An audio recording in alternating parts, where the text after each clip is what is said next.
I want to begin tonight by saying thank you to all of you in our community for supporting our school budget and 2 facilities proposals this past week.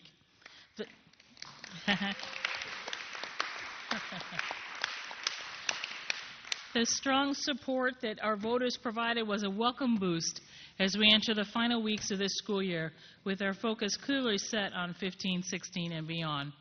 We have much work to do in the year ahead, of course, including our work around the future of Albany High School and our elementary and middle school alignment. Tuesday's results provided us all with an extra lift. We are grateful to our community for that. Thank you so much. Don't forget, we have an extra long Memorial Day weekend coming up, beginning tomorrow, as a matter of fact. We'll have a 4-day weekend this year due to the unused snow day, which I get applause for the 3 a.m. decisions that I have to make. We planned for 3, but we only needed 2. Our school offices and buildings will be closed on Monday as well, and we'll be back a regular schedule Tuesday morning. Please be safe. Memorial Weekend is one of those difficult times for drivers, so please be careful out there. I don't want to read about you in the paper. Tonight, I have an incredible, nice, generous guest to introduce to all of you. Daryl McGrath recently donated a collection of books to the Albany High School Library in the memory of her husband, former Times Union editorial writer Jim McGrath. We are so appreciative of her kindness and support for our students, and I would like to ask our Albany High School media specialist, Alicia Abdul, to come forward to introduce us to Ms. McGrath and tell us more about her gift. Come on up, please. Yep.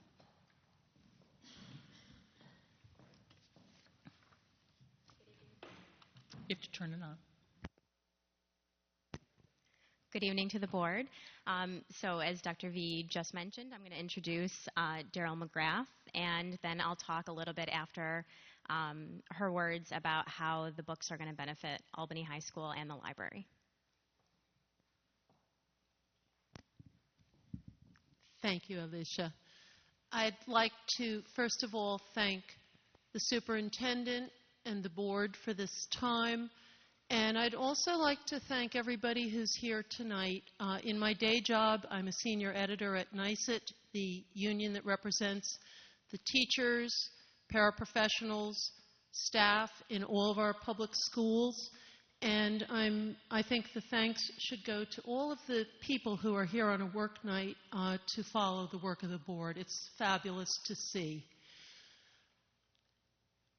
My husband was a passionate supporter of public education. He was an editorial writer for almost 20 years, and he was a strong believer in the power of public schools. When Jim died in September of 2013, very suddenly of a form of heart failure, he left behind a beautiful lifelong collection of 1,000 books. He had been collecting books his entire life and reading his entire life. And I very much wanted to do some things that would memorialize my husband's all too brief life. And one of the things I decided to do was try to find a home for every one of those 1,000 books. I approached several different locations, and one of the places that I approached was the Albany Public School System. I've known Mr. Lesko for many years, and my gratitude to Ron and his office and to Alicia. He connected me with Alicia very quickly, and it took a year and a half, but I cataloged just about every one of those books. Alicia reviewed the list of books, and she took nearly 100 for your high school students. This was an incredible collection. It was fiction, it was classics, it included the Marx Engel Reader. I don't think the high school took that one, but it was something for everybody. There were some unusual graphic novels. There were politics, history, literature, classics, really something that would appeal to almost any student. And I delivered the books this spring, and I am here tonight not to seek gratitude for what I did, but to thank the board and thank the school system, Ron and Alicia, for what they did for me because it was very obvious throughout this long, long effort as I was recovering from an unbelievably horrific tragedy that they recognized how important this was to me, and their care and really affection as I worked on this project was just remarkable. And it's done now. I'm really glad that I was able to do this and glad to thank the board. And it was also very important to me that my husband's name be recorded in the board minutes for all of those editorials where he supported progress, improvement, and the school system. We were not blessed with children, but had we had children, I can guarantee they would have been from pre-K all the way through high school in this school system. And that's an absolute guarantee. Thank you very, very much.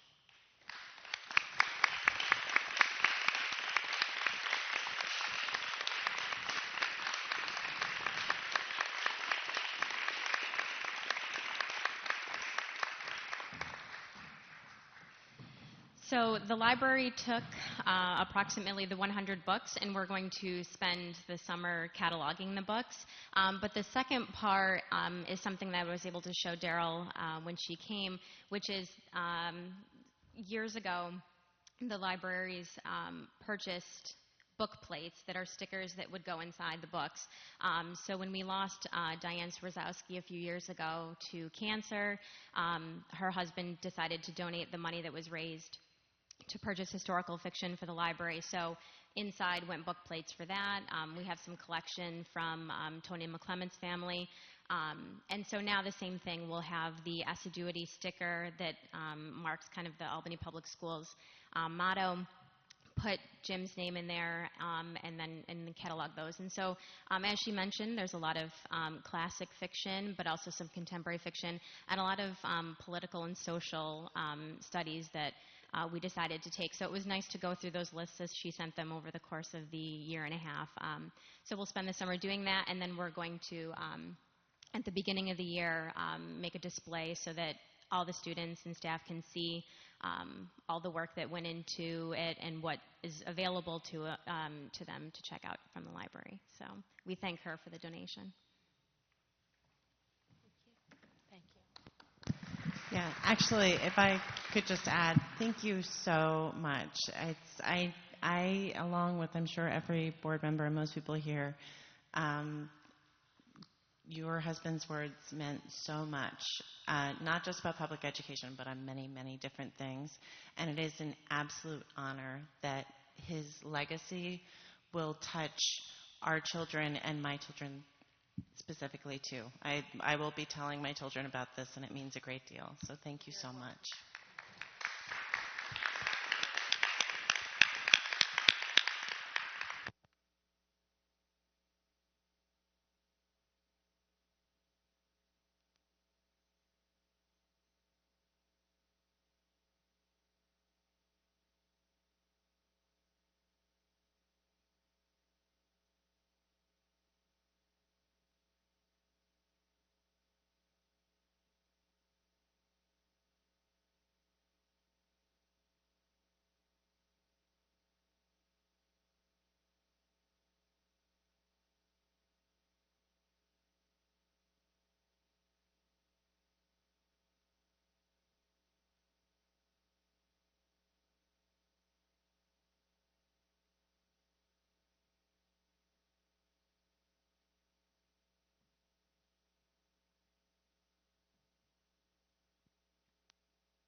That ends my report, Madam President. Thank you so much. Next, we have our opportunity for public comment. First up, we have Rosemary Kuntz.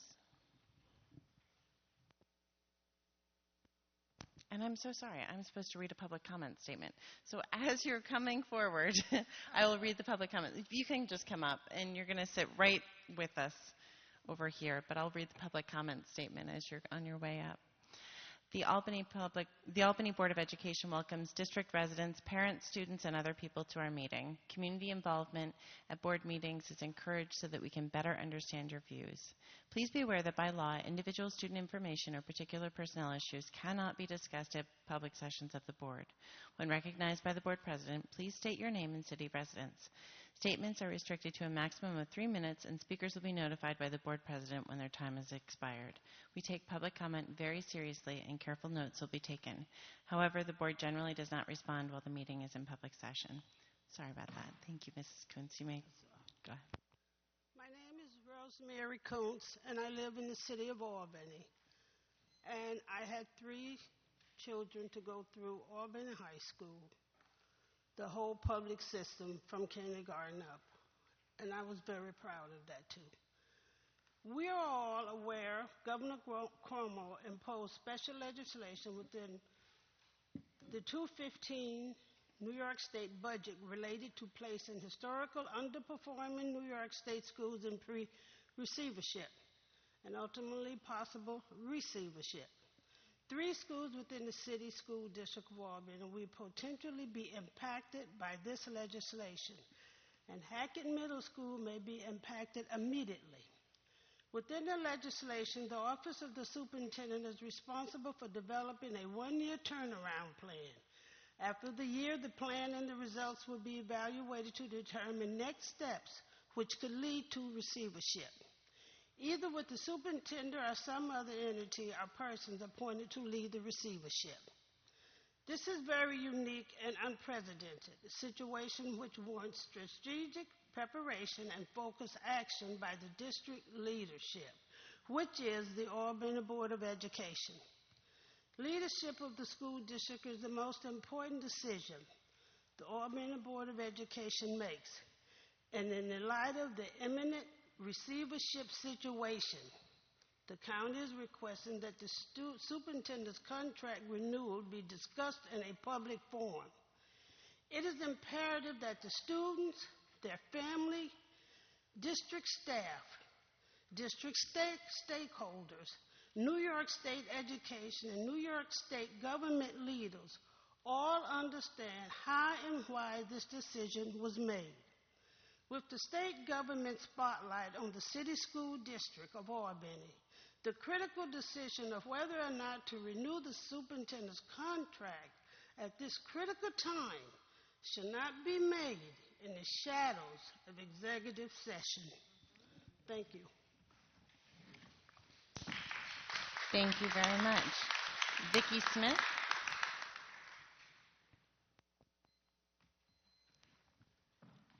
Good evening. My name is Vicki Smith, and I've been living in the city of Albany for 29 years, and for the last 15 years raising a daughter who currently is a 9th grade honor student at Albany High.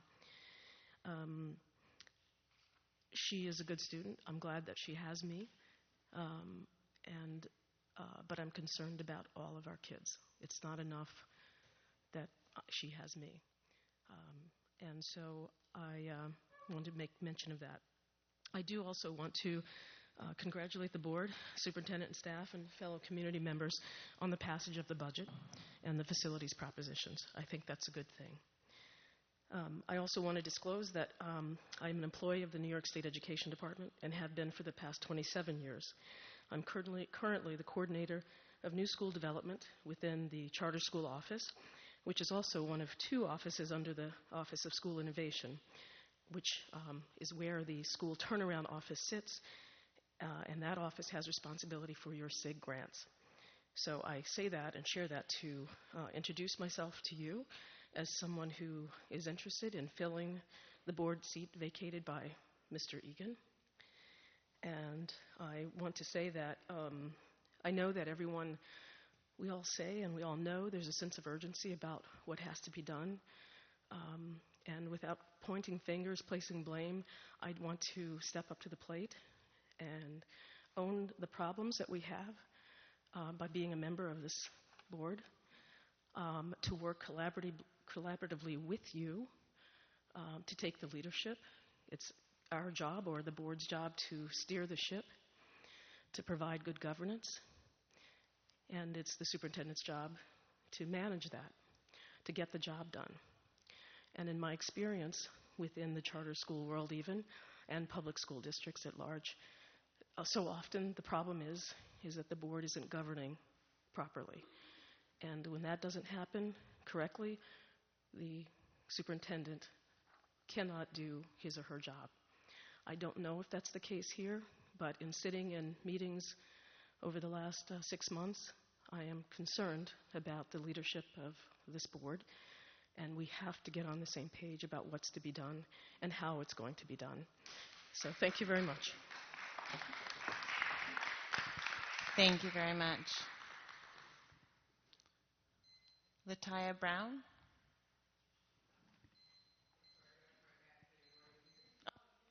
I was going to apologize because I couldn't quite figure out that, but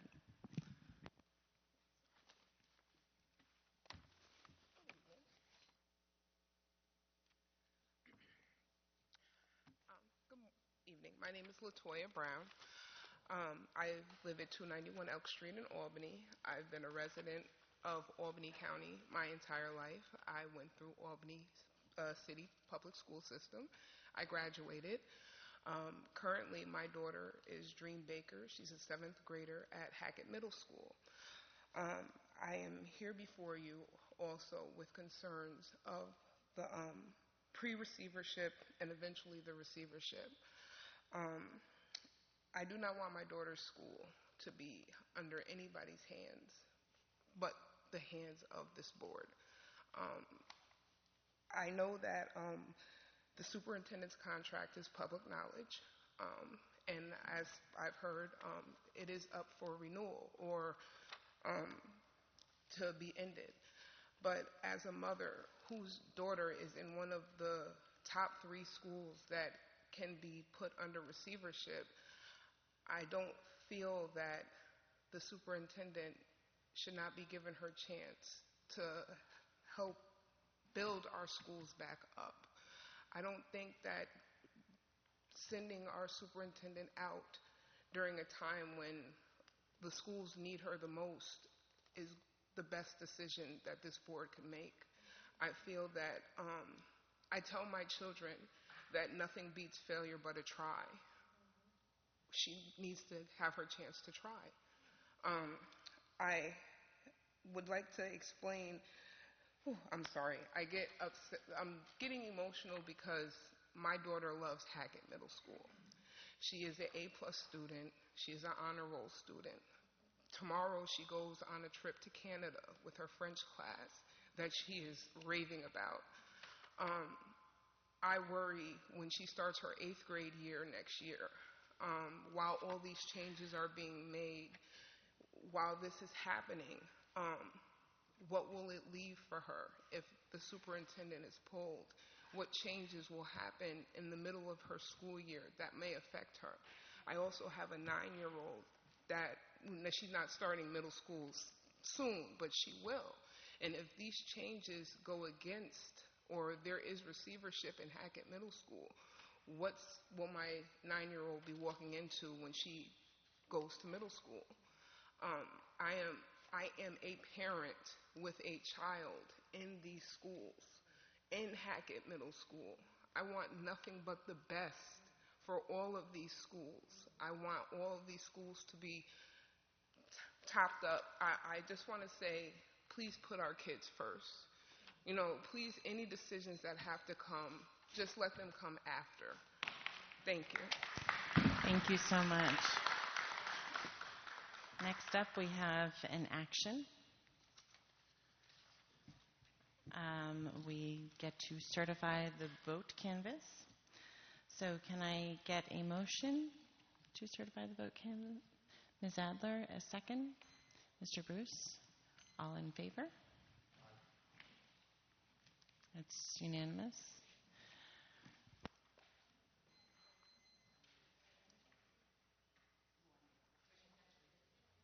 Okay, so the official vote tally is the budget. We had 2,205 yes votes, 865 no votes, with a total of 3,070 votes. So that passes officially. Proposition 2, 2,127 yes votes, 956 no votes, with a total of 3,083 votes. That passes officially. Proposition 3, 2,087 yes votes, 966 no votes, with a total of 2,087 votes. That passes officially. Sorry, that would be 3,087 votes. No, you're right. Well, I don't need to say the total votes. It does pass officially. Proposition number 4, which is our library budget. Maybe I'll just read the yes and no votes on that.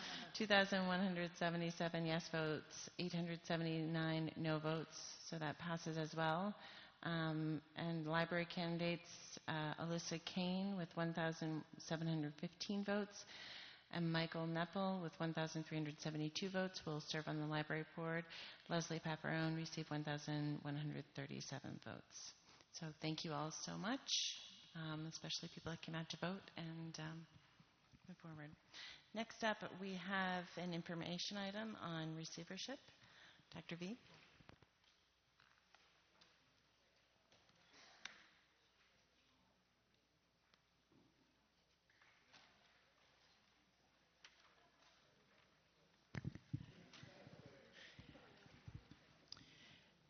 The receivership is turning into a 4-letter word, unfortunately. But at the same time, it offers us, I always try to find an opportunity. And even if we don't like how it's been promulgated, it does give us an opportunity. And so today I wanted to make sure I'm on the right slide and give a picture of some context. You should have with that presentation a copy of the actual law behind it, stapled to it, I believe, for a little light reading later on when you have a glass of wine or a glass of water for all you good, healthy folks. But I really wanted today to talk a little bit about the plan of action. I want to talk about the committees that are required. I want to talk about the role of the receiver. I want to share with you the work that's been completed to date, and then I want to share with you some of those next steps. So, some context. It's very clear that the governor sent all of us a pretty big signal that he wanted a change in public education. And while many of you want to think about motive and things like that, regardless of the motive, that's the work that we have to do moving forward. And it was very clear that we cannot continue to do things as we are currently doing them. The legislators, to their credit, worked incredibly hard to change and challenge the original work, because you have to remember in January, the proposition was that an external receiver would take the district. And so while we're arguing a little bit, of course, around, and we're going to let Ann cut loose in a little bit, but the legislators work hard to give us more and more local control. And I'm going to walk you through that, even in the context of the complications as you watched the Board of Regents try to work through that this past Monday and Tuesday. The context for the schools, the way the governor has designed it, it's a school that has been labeled persistently failing over the last 10 years. There's a difference between that and priority schools, which is a new language related to, since 2012. Those schools requiring academic progress are in years 5 through 7, as well as you only have 1 year to, demonstrate demonstrable improvement, which has not been defined. It's big, yes. Schools designed but not persistently, which does not include Hackett. Hackett is considered as persistently failing. And you've already heard that Albany High School and Schuyler Achievement are 2 other schools that are potentially on the list. Again, please remember, the list was the governor's list. The State Department of Education is required to create the list. Please hear me. The first list was the governor's. The State Department of Education is charged with creating the list. Again, we're talking about 3 schools when, in fact, maybe no schools are on the list, okay? You're still with me, right? I need head nods. I'm just telling you right now. I need head nods and bobbles so that I know that we're all still on the same page. So those schools have 2 years They have to create a plan and have 2 years. The goal, of course, is for no one to be on any list toward a receivership at all. And so there is a sense of urgency, clearly by the board, by the leadership teams, and by our partners to make sure that that doesn't happen. We are required then to create a plan. And we're required to create a plan that's going to be approved by the New York State Education Department. We are required to include in that all the bullet points that it says underneath that, including emotional development. You've heard the notion of community schools. City of Albany already has a notion of community schools. We already have social workers and health workers in schools. So we are ahead of the game. That's why I say it's an opportunity. We're ahead of the game in this concept. But we also have to look at student achievement and growth data, and clearly we're looking at closing the gap. None of these things would be a surprise to anyone in the room, I'm assuming.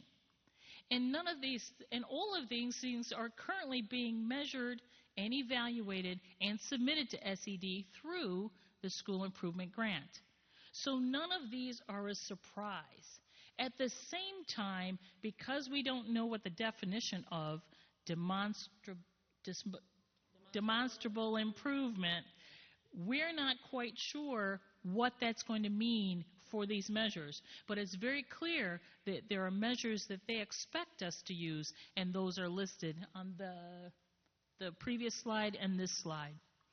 There are 2 committees that have to also be formed. And again, there's 2 pieces to this. So the first one is the community engagement team. It's included. All stakeholders must be included, from the principals to the teachers to the staff, parents, and guardians. And their role is to make a recommendation for those high leverage changes that we believe will catapult Hackett quickly in 1 year from where they are to demonstrate improvement. That's that role of that committee. That committee is already getting formulated, and they're already set to move forward. And part of the reason why is because, remember, all of the staff is leaving June 30th for vacation. Well-deserved, get out of town, go on vacation. Our greatest concern is that State Education Department will ask for our required plan while everyone is gone.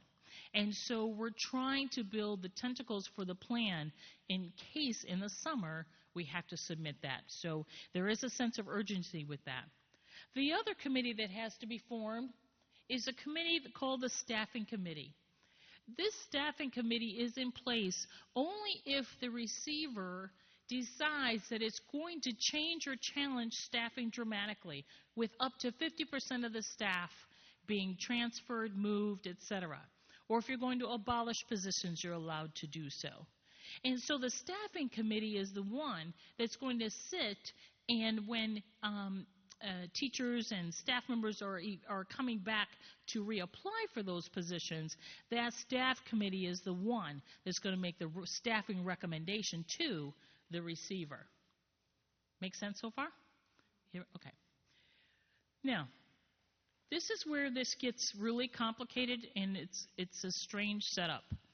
Right now, in 2015-16, since April, the Office of the Superintendent, meaning me, is the receiver. So for 15-16, I play that role as the receiver. And my job is to make sure I can act as a receiver for that failing school. I can act outside of the Board of Education. Now, let's be real transparent. Why on earth would I do that when I have to run a school district? It's totally illogical.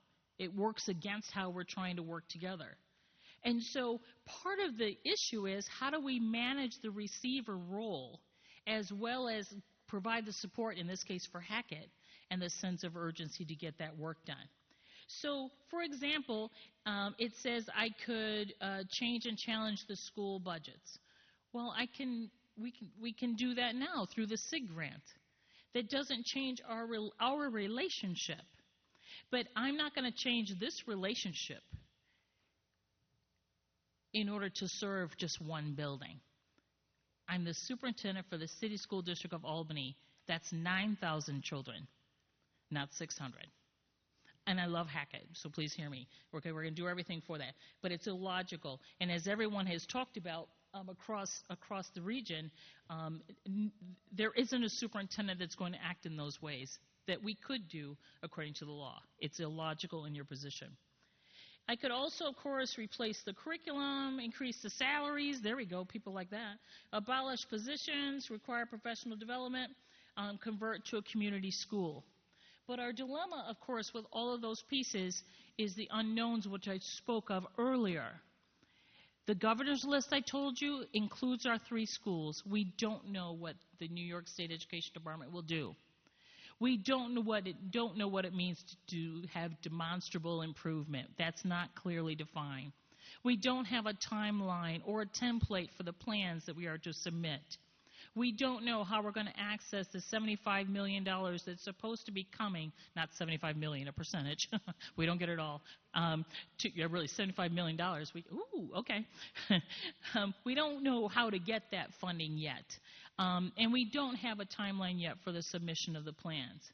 But I would be remiss if I didn't say we're acting as if this is going to be. We have to be prepared. And so Hackett leadership, am I on the right slide? Okay. Hackett leadership is already working on the committee, and we're already going to have an inaugural meeting next week to set the parameters for that, the ground rules, and how we're going to work together, create the action teams to determine what the high leverage work is going to be. We have an incredibly aggressive timeline, as I told you, because staff will be gone. We're already met with teachers' leadership in order for us to begin a dialogue around significant changes as that committee moves forward. We already have processes and timelines established for Albany High and SAW, because while I'm working right now on Hackett, that entire process has to begin again in August for those other 2 buildings to make sure they're not on the list and don't get there. My whole hope is that our schools get off whatever this magical list is, and that we provide high leverage work for our students so that we can create plans that are actionable, that will accelerate learning, create those partnerships, change how we're doing business, serve our children and families, and ensure that none of our schools ever be caught in the crosshairs of a political fight of not our doing. Thank you very much.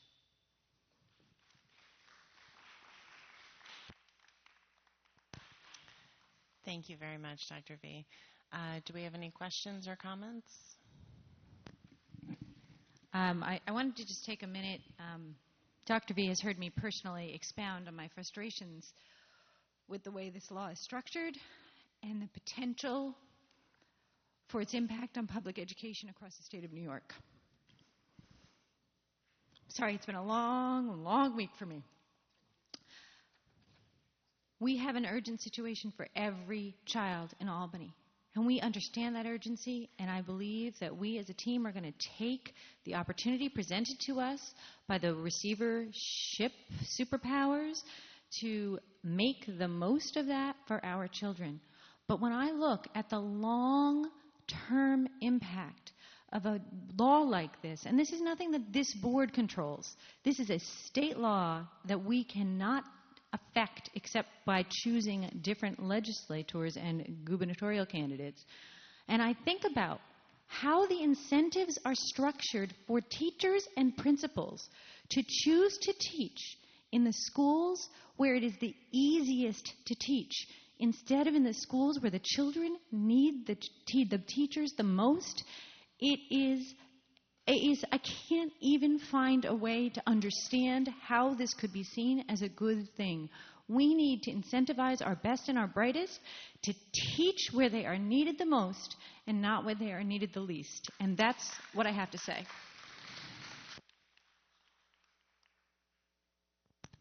Thank you very much. Does anybody else have any other questions?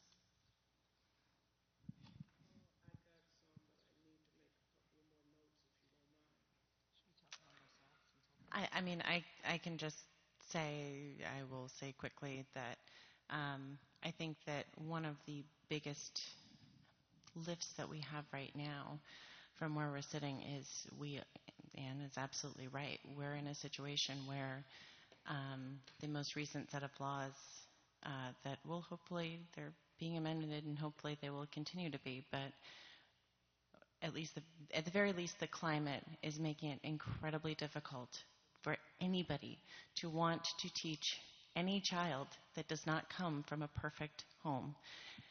And there are very few perfect homes out there. And it makes our work even harder.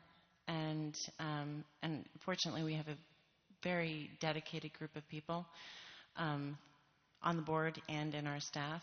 But I think we all have a lot of concern about that, and I hope that any staff members that are here in the room know that we are very aware of that, and we're very aware of the hard work that's done. So.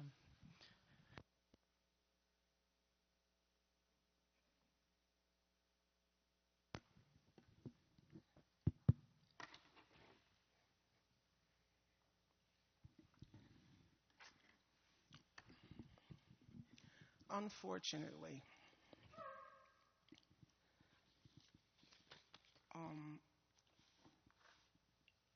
the City School District of Albany and the Board of Education over the years have allowed, especially Albany High and Hackett, to evolve into the situation that they're in. Now, I understand Ann's concern about the law and what it is or what it isn't, but the fact still remains.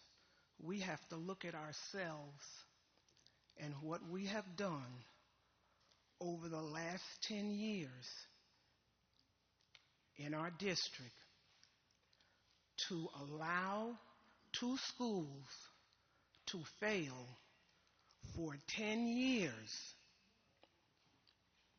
You can't blame legislation or the governor for that. You can't blame them for that. This comes back to slap us, and I've been on this board 7 years. And I'm sorry, we have to look at it not the way we want it to be. We got to look at it the way it is. This is something that we should be ashamed of as a district and a board, that it got to this point.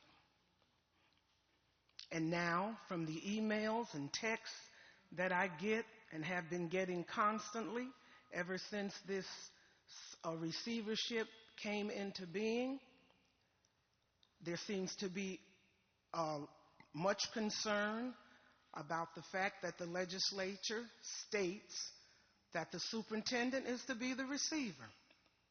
I've gotten emails to the fact that it's too much power for her. She can do whatever she wants to, except for, I believe, to overturn decisions of the board concerning superintendent's employ. Once she receives the receivership, it's in her hands to get an education plan together that's going to work, or either we're going into serious receivership. Okay, and then we've got the focus schools. Practically every school in our district is either focus or priority or failing. We've got to look at things the way they are, not the way we want them to be. We can look at them the way we want them to be, but you can't grow until you realize the mess at the beginning, clean it up, and then you can start up. There's that concern about how much power she will or will not have. And then I read in the article today in the Times-Union, the Regents said at their meeting on Monday that the new legislation offers no protection for the superintendent who may take actions during the receivership that the school board does not agree with. They're concerned about that, which plays right in line with the emails and texts that I'm getting. Why should she be allowed so much power? She didn't make the rules. She didn't make the legislation. She didn't put it in. That's what we've been handed down. And in a way, I think instead of picking at that point, We need to, with the serious situation that we're in right now, we might want to think about what we're going to do to support her, because she'll be the woman, whether we like it or not. She will be the person whose lap all this gonna fall in. And she's definitely the one I'm gonna be looking at. I want to see the education plan. I want to know what you're coming up with. What are you gonna show that's gonna be different in a year that might save Hackett, if indeed Hackett winds up on this list. And they're betting odds are 95% that it's gonna be on there. So I'm waiting for her to show me what's coming together. What do you have? And her cabinet and her staff should be working with her. And surprisingly, this board, every single member on it, should be at her back, not pampering her along, but holding her feet to the fire. What are you coming up with that's going to help us? Now that's where I am with it. I'm sorry. I know people don't like to look back, that's water over the bridge, over the dam, over whatever, but it's what got us, that water over the dam is what got us to the mess we're in right now. And I'm sorry. It's not a time for us to be grabbing at gnats and choking on flies. We've got to get together as a district and a board for the next year. This list is supposed to come out, I believe, Madam President, in the next month or so. I read one of the articles that said 27 schools are coming out on a list in the first crop, or was that's been changed? This is a moving target. Every other week you're reading something different about how things are changing. Well, so here we are. It's just not a time for, and excuse me, timekeeper, I know I'm going over, but it's not a time for us to be jerking and carrying on and screaming and hollering, because we're going to lose out, and the state of New York is going to be looking at the city school district of Albany like, what is wrong with those morons? They are getting ready to lose a school, and they're fighting amongst they're infighting. That's not what we need right now. We do not need people tearing down when we're already down almost to lose 3 schools. We need to be banding together and trying to grow up. Now, excuse me for preaching, but my doctoral is in theology, so you'll have to bear with me, okay? But I'm sorry, you have to look at this exactly the way it is. We've got to make the best of what we've got right now, and infighting and outfighting and this group, teachers fighting and unions fighting and staff fighting and cabinet fighting and board members fighting. We're going to go right straight down the tubes. Do you realize how serious this could be? Not only could we lose our district, the board could go right down the tubes too if they keep moving, because every one of our schools is in trouble. And it didn't start with this superintendent. It did not start with this superintendent. She inherited this mess. So we got to get together here and try to figure out what we're going to do. I want to see the plan. And I'm telling you right now, don't wait. The education plan that you're going to have to get together, I hope you done started it already, because there's no sense in messing around. We got to see it. Soon as you get the first draft done, I want to see. What are we going to be presenting to state ed that's going to turn this district around for that year? And then how are you going to implement it? I think I'm finished. Thank you, Dr. Brandon. Do we have anything else? You want to go ahead, Ken? I did want to go, but I don't know if I want to go after Dr. Brandon. So I appreciate the overview and the explanation of the receivership. And I do understand that the plan has to be cooperative and collaborative and with community partners. But I wonder, as Dr. Brandon was saying, we need a plan either way. And I wonder if you have any precursor or any highlights of what the plan might include, or have a timeline around when we might expect something like that. Well, like I said, I want to I want to have the draft done by the end of June because staff is going to be gone. I'm anticipating that SED will ask for that plan in the summer, and I want to have it finished. I think there's 3 areas that we need to pay attention to with Hackett. It's the use of time with our kids, time for the staff, and how we're going to talk about extending that particular school day. So we need to talk about that. Obviously, we have a team that's got to work on that curriculum to catapult learning. We have to redesign support services for the students at Hackett Middle School, and we've got to talk about who those community partners are going to be to shore up our community schools model that is in partial existence. We need to get that community schools model stronger, because our partners, obviously health providers, have different guidelines that they have to follow, and the difficulty of marrying them with guidelines that we have to follow, so Bill says keeps me out of trouble. We've got to get those partners to the table right now to talk about what that means. So for me, it's really around time and curriculum and instruction, support services. Those are the 3 big rocks that I do believe we've got to do in Hackett right now. But the committee meets on Tuesday, and after that they will come up with more, I'm sure. I've met with the administrators across the district, and they've identified 4 areas. And of those 4, those 3 that I mentioned are 3 of the 4 that the administrative staff is looking for as well. So that's where we are at the moment.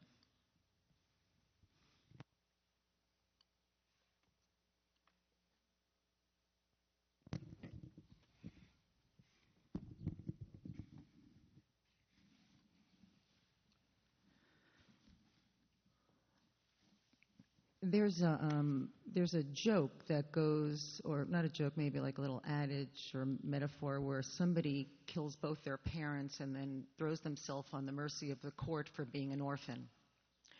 So I sit here and I listen to something that started out as a receivership and then turned into something entirely different here. And I think that it's very important to separate out the receivership and the condition of our schools and what the data tells us is going on, and a pep rally for the superintendent. So, you did not gavel Rose. You did not say a word. Rose went on and on and on. I don't understand why when I try to actually talk about the data that I should be quiet.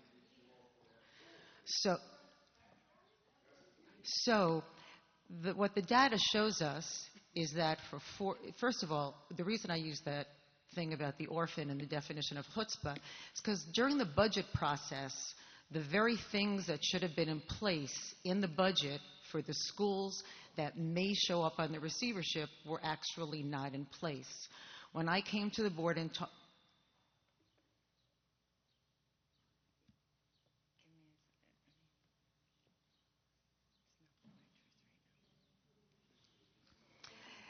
So, when you look at our data, we are in worse shape. Our NWEA data shows that our children in the last 3 years have gone further and further behind. Our graduation rate increased in my first year on the board, and then it decreased again. Data doesn't lie, and I'm very concerned about where this district is, and where the numbers are, and where the progress needs to be made.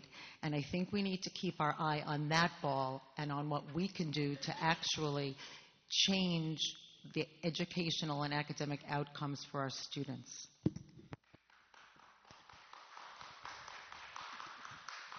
Are there any other comments?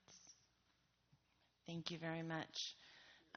Next up, we have facilities. As Bill is, I guess, getting closer to his microphone, I just wanted to note you might see a new person at the table here, right next to Catherine Cutting, our district clerk. We have our new clerk, Jennifer Kuhn. So welcome, Jennifer. And people in the public, you'll see her more. And Catherine's with us for just a bit longer, fortunately. And hopefully we'll get to see her a bit more, too. But so welcome. Go ahead, Bill. Our next item actually is facilities, and you have before you a recommendation to award 3 bids for summer work at Hackett this summer.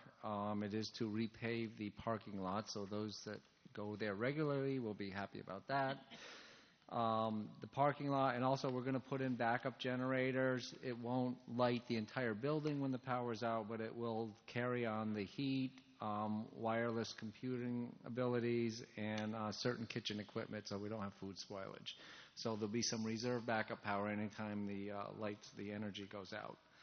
So those are the bids before you. The recommendation is to approve them. So you just need a motion. And Mr. Owens, can I get a second? Ms. Adler, is there any discussion? Ms. Savage.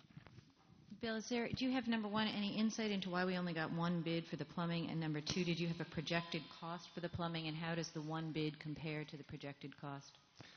We only have, it's a very small job. Actually, most of these companies are peaking in the summer. That's when all the school construction is. This was a very small job. It was carefully reviewed by CS Arch for reasonableness. It's $20,000 out of $400,000 in work. It's a very small piece. So the recommendation was to go with a 1 bid.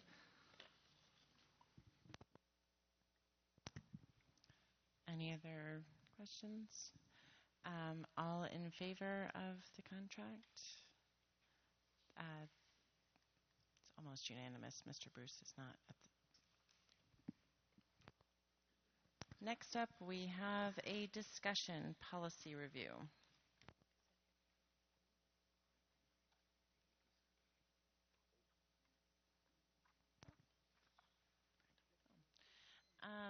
So we have our interscholastic coaching policy. This has been reviewed and approved by the policy committee. Is there any questions or discussion on this item?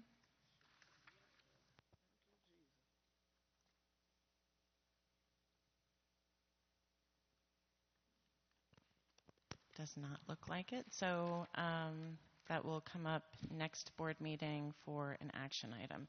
If any board members have any questions between then and now, you can send them out.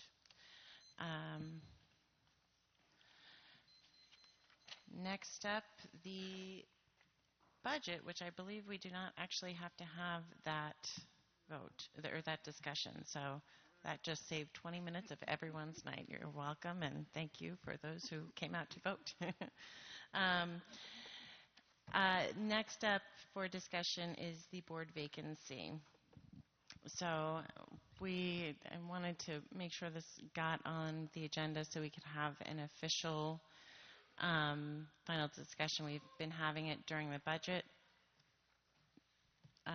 season when we could, because those meetings are so late. I think no one wants to be there as late as we have been. So we've had several different, we were solicited ideas from the community. We've had a lot of different thoughtful processes that we got from people. And our last meeting, or the last time we discussed it, Mr. Bruce mentioned, I guess I should outline the way we appointed last time. We solicited resumes and a letter of intent. And then we invited the people that did that. We had board counsel check those and make sure that each of those people could in fact serve.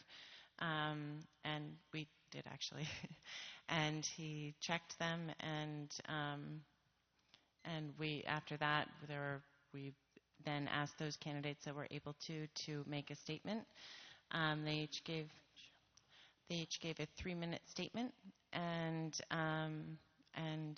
then the board conferred and chose Mr. Bruce. We had some excellent candidates. We were very fortunate. So, including Ms. Savage. We were fortunate that she decided to run anyway. So that was the process that we used. There was several different discussions. I will say most of the input that we got from people were pretty satisfied with that general idea, but there were some suggestions to have, first of all, to give people more time, which I think does make sense personally, and also to give some defined questions, so it wasn't just a general statement. Those were I think the consensus of the recommendations that we got. The last time we discussed this, Mr. Bruce mentioned the idea of, because it says that we shall appoint, which means that unlike every other school board, well, I'm not sure every other, but unlike the majority of school boards, I should say, where they may appoint, so there's not a directive in the law, the Albany Board of Education in New York State law has a special little statute where we shall appoint, which means that we must appoint a board member. It does not give any timeline, though, so we could wait and let the public decide who that seventh board member should be and appoint that person immediately afterwards. We checked that with council. That is indeed accurate, so it is an option. But that does put us in a situation where we would have several more months without the seventh board member, which is important. I mean, we are 7 with a reason, and it's important to have 7 voices. On the other hand, it is very different for us to allow the community to vote in the person, which is the process for every one of us that we've all gone through, and the process of us choosing who that person would be. So discuss. We need to, I would like for us to come up with the solution tonight. That would be my goal, because we did absolutely need to focus on the budget. Now that that is fortunately passed, we should make a decision tonight, one way or the other. So does anybody have any preference or thoughts on it? I think the way that we did it last year when we did it with Kinney was fine. Other than I think, as you said earlier, that other people have asked for more time. So that might be something that we can do. Yeah, when they're speaking, to give them more time instead of 3 minutes, maybe 5 minutes. Yeah, would be more adequate. But outside of that, I thought that process was, as a board member, having to review who may have been interested at that time was a very, very easy way of going through the process. So I would vote that we do it the way we did the last time, with 2 more minutes added to presentation time. Yeah, I'm sorry I missed the beginning of your discussion. Yeah, but I just think it's challenging. First off, because somebody would have to compete for a board spot, then they would have to compete in an election immediately this fall. They would have a 1-year term and then have to compete again next fall. So that would be within a very short time frame, 18 months, competing 3 different times. Or, the other alternative is we could have, over those 18 months, 3 different board members, which, just speaking from my own personal experience, it takes a while to ramp up and get involved and be able to be fully engaged in the process. So I also felt like there's nothing fairer than an election. Nobody can criticize it, nobody can question it, and I'll have to say the process, while I thought it was very fair, has significantly impacted my life based on disappointment in how the process was executed. So I personally wouldn't like to oppose that on anybody.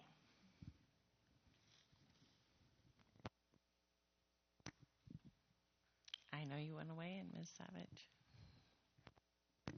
I think the challenge here is that we definitely need a 7th board member. I think that it's very problematic to have a 6-person board. I would like to have a 7th board member as soon as humanly possible. So I am inclined to agree with Anthony, but given what Ken lived through and how I was impacted by that, even just tangentially, a small piece of what he experienced, my sympathies lie with his personal experience of what that was like. And also the fact that this person has to run for election twice. Even let's just assume all good things happen and we appoint somebody who is then electable. and then they have to run again. That is a huge burden we are asking somebody to take on for a volunteer position. So I think that's a challenge, but nonetheless, I think that it is beholden on us to look for a 7th board member as soon as we possibly can come to an agreement on someone. Dr. Brandon?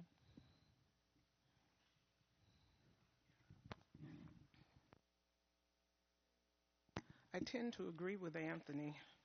The process we used for Kenneth, I was fine with. What we failed to realize when a board member resigns, filling that spot, time is of the essence. And we have drugged this out entirely too long. Dan left us in March, and it's June. I'm saying the same thing I have said repeatedly. We had the budget to do, but there was no reason why we couldn't have used the same process we used for Kenneth and have Ms. Cutting and Ron Lesko put the stuff out on the website, and we could begin receiving the information from the people that wanted. We could have did that right while we was doing the budget, I feel. I'm only one board member. So, because we've drugged this out, now what Kenneth is saying makes a lot of sense. We're going to put somebody in here now, and then the election's coming up in November. And you got that person running around in circles, so to speak, and they have to go through what Kenneth went through. So I think our problem was we failed to move because we thought that we couldn't multitask. And we already had a process in place. It's nice to get the input from the public, how they think or what they think or whatever, but ultimately, appointing a vacant spot is the responsibility of the board. We had a process in place, and we did not use it, and now here we are almost to election time, July, August, September, October, 4 months. So now I really think the last I questioned Ms. Cutting, had any write-ups come in from any people. I think we've received one. But I think if we're going to appoint, we really need to be about doing it. We have drugged this thing out unbelievably long. And it's not, and now Kenneth is saying it isn't fair to whoever comes in, and he's right. It isn't. But I don't know. The decision was made by, you all know, I said the same thing from the beginning, sent many emails. Why can't we multitask? We can do more than one thing at the time. Yes, the budget had to be done, but there's no reason. We should have had this took care of a month after Dan left us. Now, that's where I am on it, Madam. So you didn't actually weigh in on what you wanted to do. You weighed in on what your thoughts were on what happened before, but do you want... Weighed in on what we should have done. Right, but what do you want to do now? So right now it makes me no difference because we are in a jam-up situation here filling this spot. Okay. So you all decided to drag it. Now you all can figure out how to get it straight. All right. So... Ms. Adler?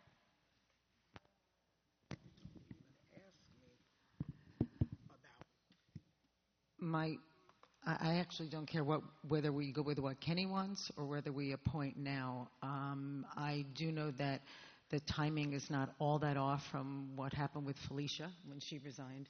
It's exactly the same thing. I know that Rose thinks it's been dragged out, but in reality, we had the same time frame when we appointed Kenny.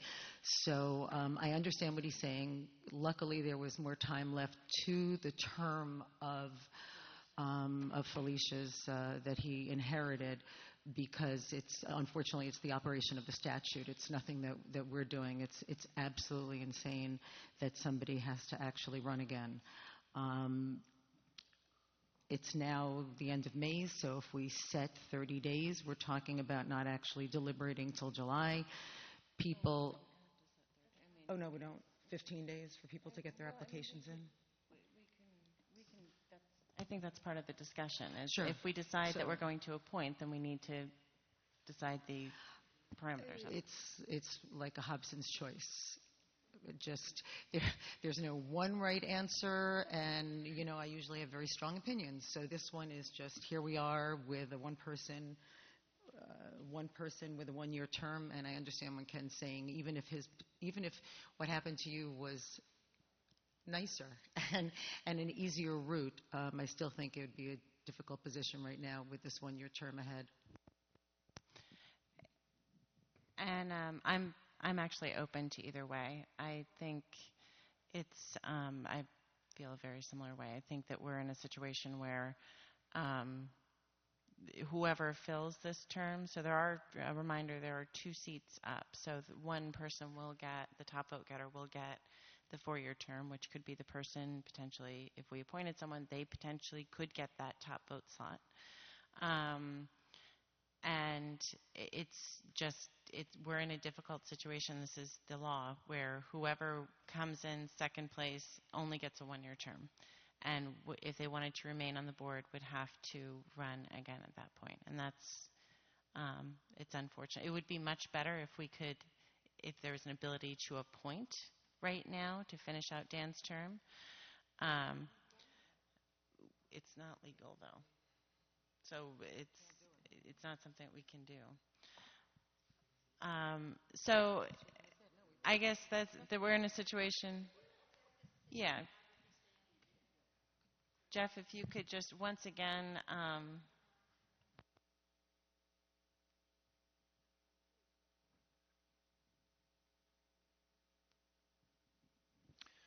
One of your options is not to appoint for the rest of the term. Your option is to appoint now or reasonably soon to now, and that appointment would last through December 31st. And as Ginny pointed out, the second vote getter, is there 1 year left on? All right, would fulfill that 1-year term remaining on Dan's term. But you do not have the authority to appoint now through December 31st of 2016.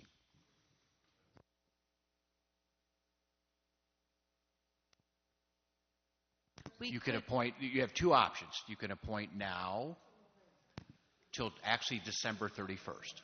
Again, Albany is unique in so many ways, including this, okay? So you can appoint now, and that runs to December 31st. So it has nothing to do with the election, except the second highest vote getter would fill the 1-year term. Or, I guess the other option is you let the voters decide for you who you would appoint immediately after that, and that person would presumably be appointed immediately after the November election to then fill the rest of the time.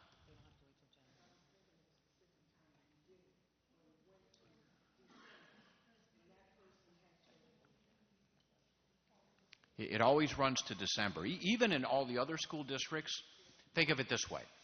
The board's authority to appoint only lasts until the voters have a chance to fill the position. So that's why it always goes until the election.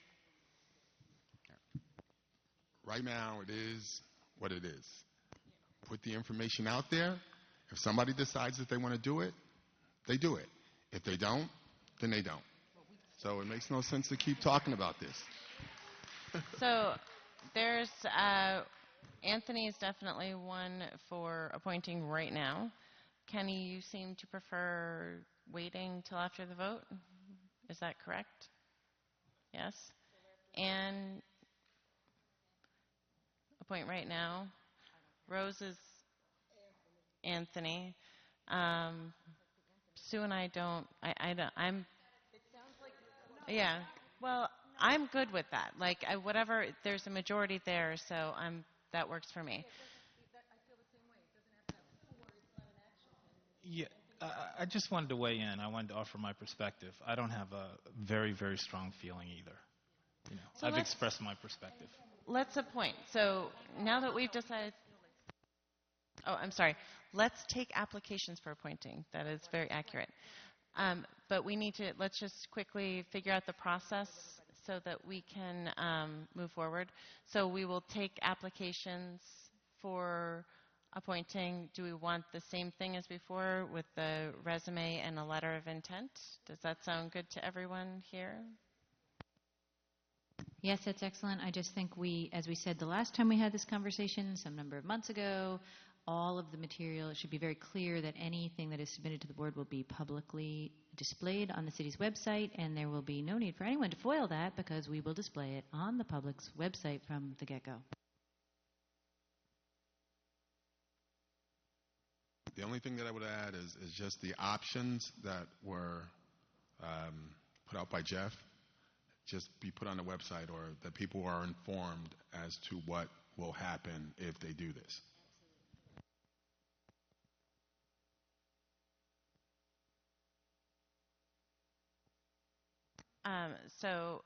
And I think that is, so I guess either a public CV or resume, whatever the person is comfortable with having public. And I think if, as board members, we have further questions, we can take the initiative to do that. So possibly have that language in there, but make sure. So what is our time frame with this? And then we can.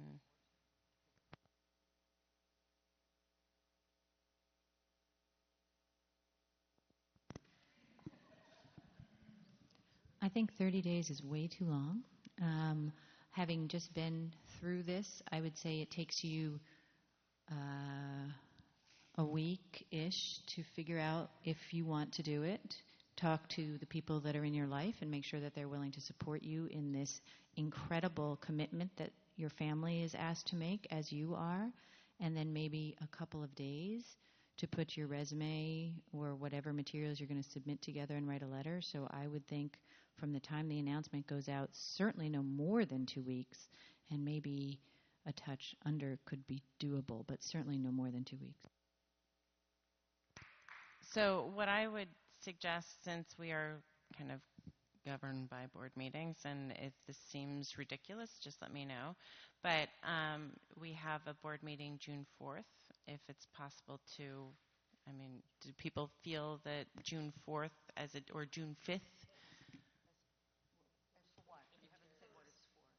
To get the resumes. I wouldn't necessarily. I feel like June 1st would be too soon. I think the trigger should be the day that we can get the materials out to the public, because you need 2 weeks after that to get your act together.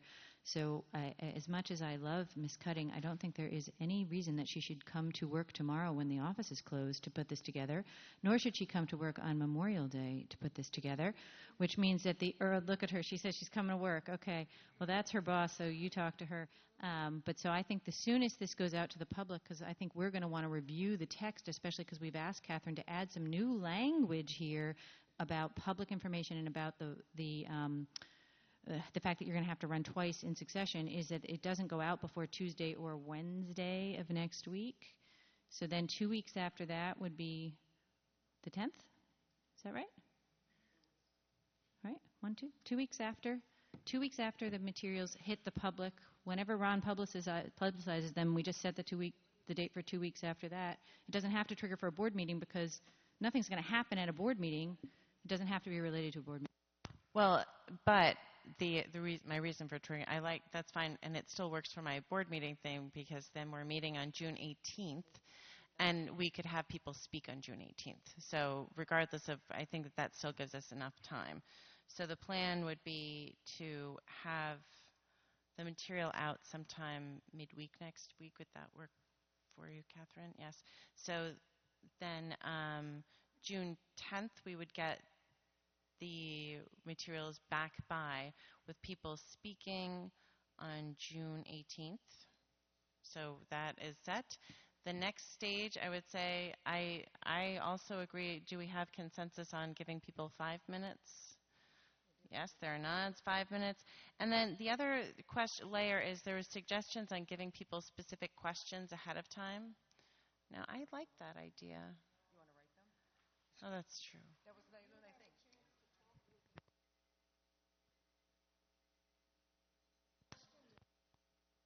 I actually think it's kind of telling what people choose to talk about, rather than laying it out for people. Here's what's important. If you don't know what the important issues are for this district, then I have some question in my mind about whether you belong on this board. So leave it in their hands to talk about what they think is important. That works for me. So just to encapsulate everything so we're all in agreement, and then I think I'll actually take a straw poll after I lay this out just to make sure we all agree. So we are going to solicit a letter of intent for people in midtime next week. We'll be soliciting a letter of intent and a public resume or CV with that really firm in there that it's public. And the letter of intent, yes, all public information, which it would have been anyway, but it is different if you're putting out your regular resume where you might be adding in, I don't know, that you basket weave, and maybe you don't want the public to know that. With it all back by June 10th, and then people speaking with a 5-minute length on June 18th.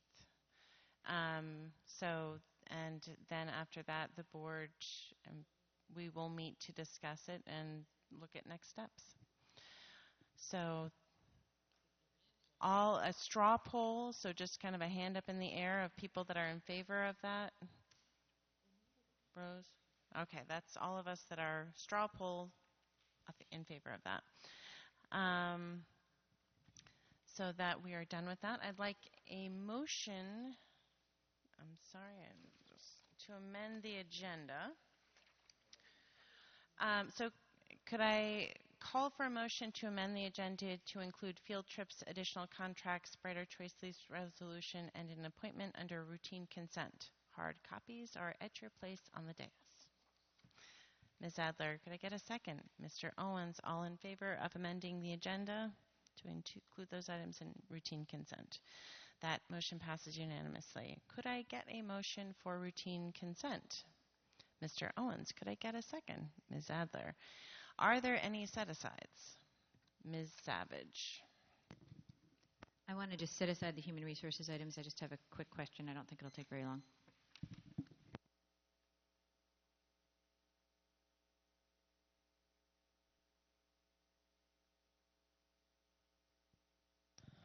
All in favor of routine consent without the human resources? So when you say human resources items, do you mean the staff matters unclassified? Correct. Okay. It says human resources item on the agenda, and the title is different, so I was going by the agenda. But yes, I mean staff. I just want to make sure it's that number 23 that I have a question about. If anybody would like to set aside just 23, I don't care.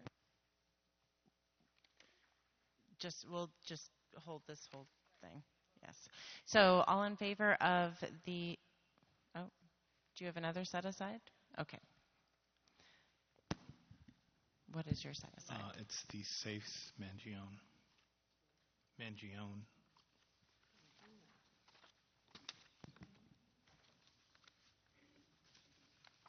Okay.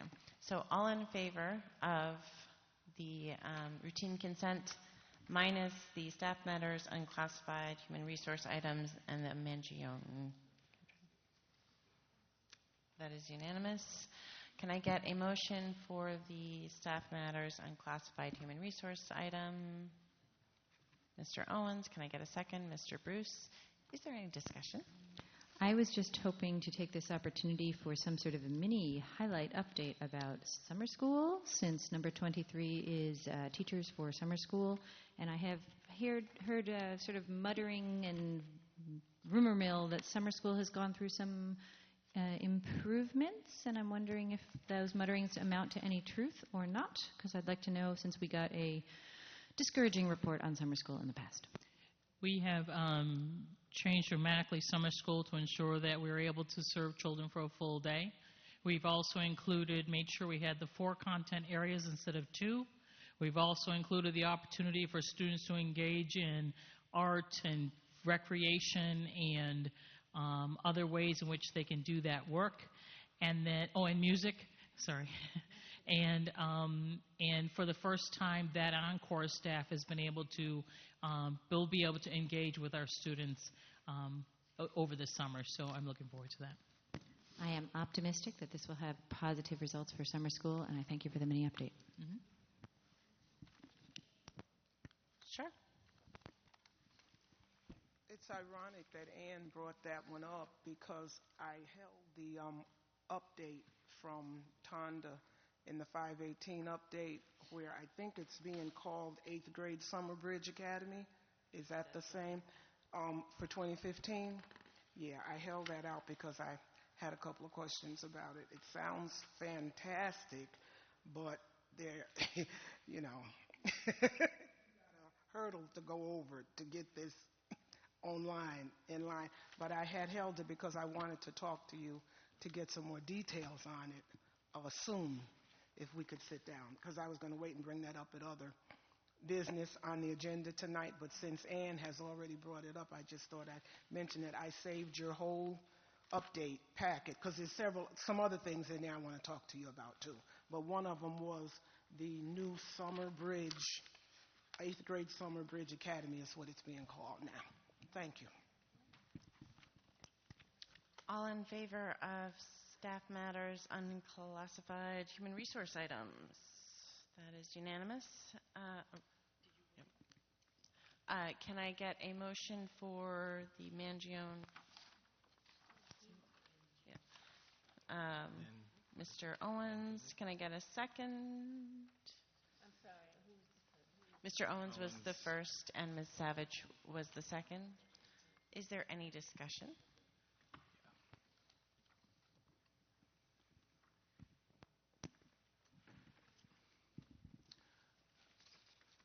I guess I have a general question, which is why do we suddenly need these? And also comment. I feel like one more sentence on the of explanation would have covered that. These safes are needed in every school building for the security of all the standardized state tests.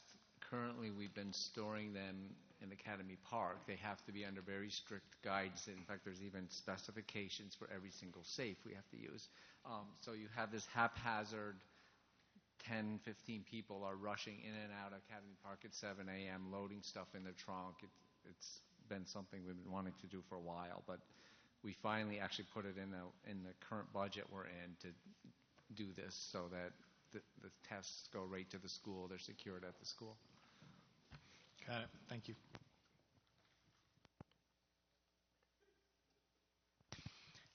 All in favor of? That's unanimous. Next up, we actually have public comment again. Yep. No, it's on twice. You put it on twice, right? Yeah, I mean, if anybody, because it's on the, if anybody does want to speak, that's fine, but we had moved our public comment. We were doing it at the end, but we had moved it to the beginning so that people didn't have to wait because there was a lot of frustration with that. So next meetings, we'll just be having them in one place. So go ahead, it's Mally Zipos.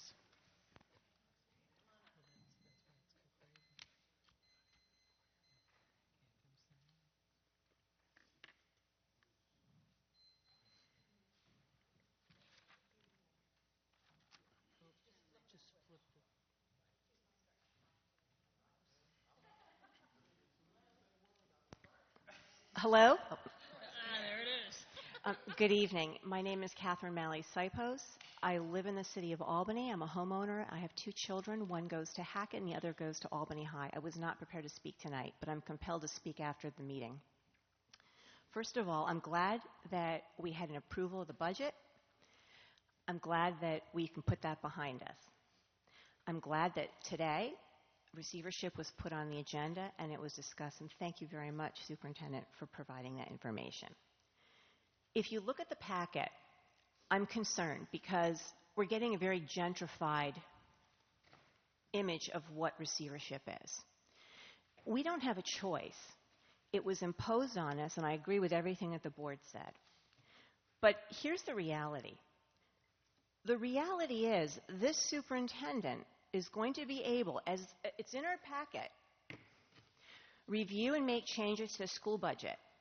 These are the powers that the receiver will have. Create and change school programs and curriculum, supersede a decision made by the Board of Education, require all staff to reapply for their positions. That's something that wasn't mentioned.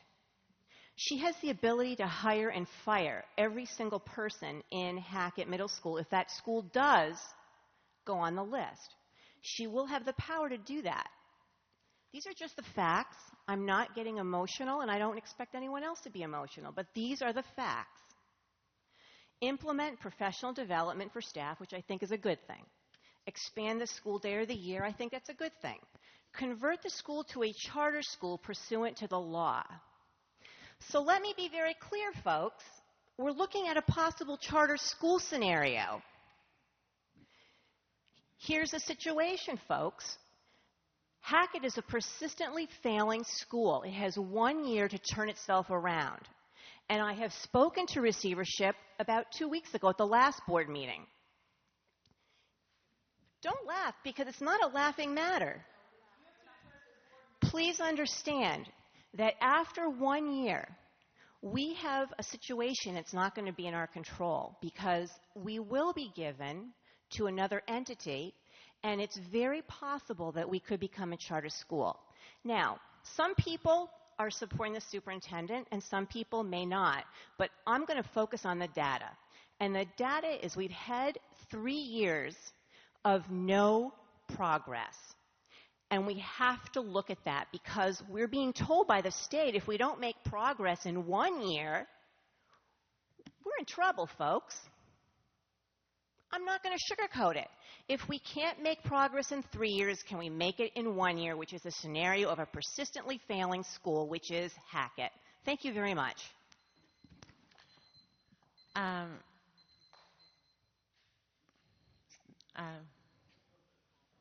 then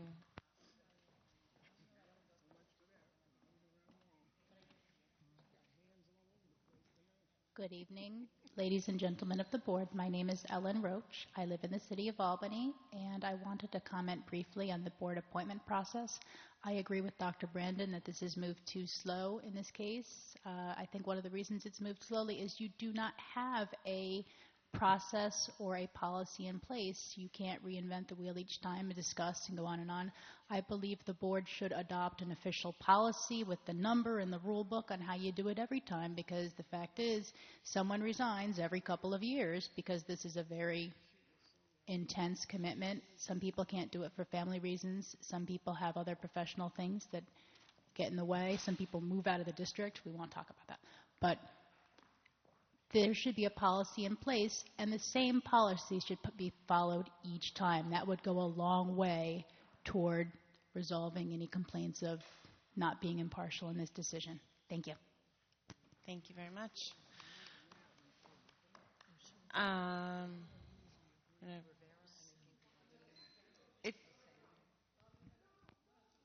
You know what? You're going to go next. We're going to solve it all.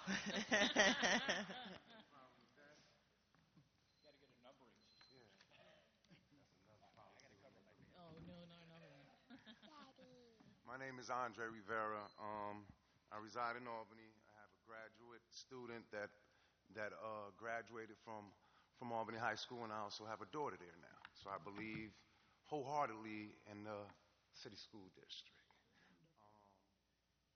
I came up here today because one of the things is that we got to deal with the solution at the moment. There's no way you can bring somebody else to replace Dr. V at the moment. Call it a pep rally, call it what you want to call it. Last time that we was here, that we met at the last meeting, there was no problem with the way someone disrespected Dr. V at that meeting right here. So you're showing us that there is dissension amongst the ranks here, right in front of the very people that you're supposed to be representing. You know what I mean? That's what I see here. Body language tells it all. The way you look at one another tells it all. And if the people of the community decide to come here and support Dr. V or anyone else on the board, then it's their right.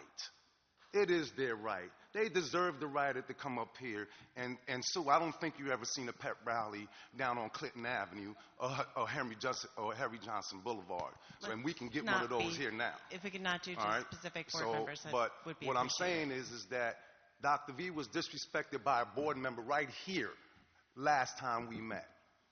And no one said nothing. And what I'm saying is now we have people in the community coming here trying to show support to one person here that has 1 year.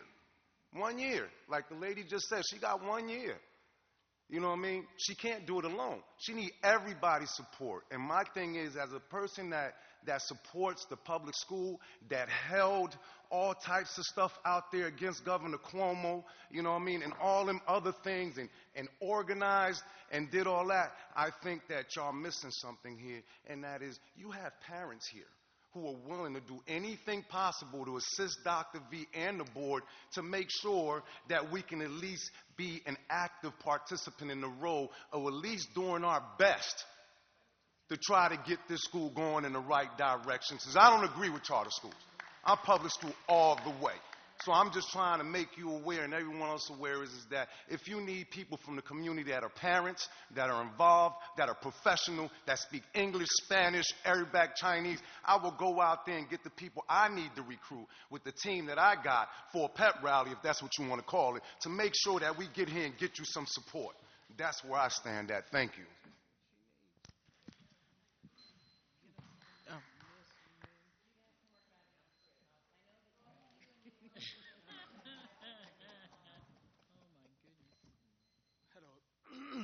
I live in Albany. I have 2 kids in the school district. My name is Samuel. And the main thing I'm here for is, again, as last time, to remind you that everybody had been elected to be part of the Board of Education because you are supposed to take care to make sure that the kids of Albany get a good education. And you guys decided who you wanted to hire, and you decided which contract and which clauses in that contract you were going to have as a superintendent. And I think that there is a main problem when a contract doesn't allow you to impose, to request deadlines, request a plan or request deadlines, or make sure that you receive the documentation that you request, and that you need to be able to set up policies, set up request dates when something is going to be produced, and make sure that there are deadlines and you get things on that time. And I think the main thing that I feel is that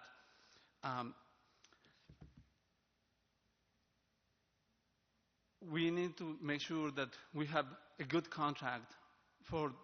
I don't have anything against the superintendent. I don't have anything against any of you, but we need to make sure that we have a good contract in place that is going to allow you to set up policy and to make sure that you can demand that things are done on a timely basis. Now that there is this problem of the receivership, we are talking about a plan that could have been there before, 3 years ago. You see what why we couldn't have a plan 3 years ago, and now suddenly we are in a hurry. Yeah. So and as Dr. Brandon said, some members of the board have been there before. So we need to make sure, you guys, that you think on the kids of Albany and you do the best for them. And I'm sure the superintendent will cooperate. I don't really, as I said, I don't have anything against any of the members of the board, and I don't have anything against the superintendent. But we need to be organized, have a plan in place, and have the rules to be clear. Okay, thank you very much. Thank you.